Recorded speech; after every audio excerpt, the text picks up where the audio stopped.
Karanlık seher görmüdüm quyaş özeni. İzdendim kökke qarab. Quyaş din keldi ki sada,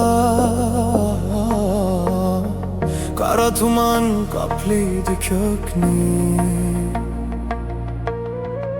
Bugün meni körelmeysen. Dedim ki men ne kadar küçlük senin nurluğun, yerelmez bu şu kara dumanni.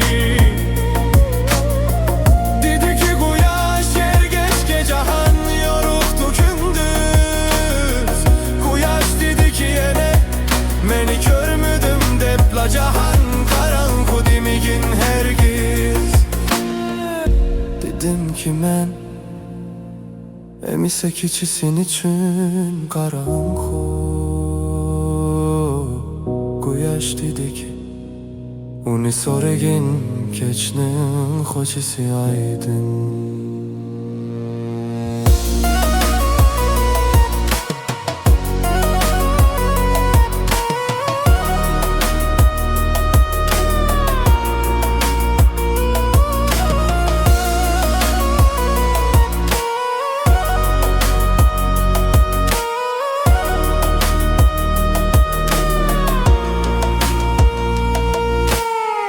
Quyaş dedi ki uni soregin keçnin hoçisi aydın.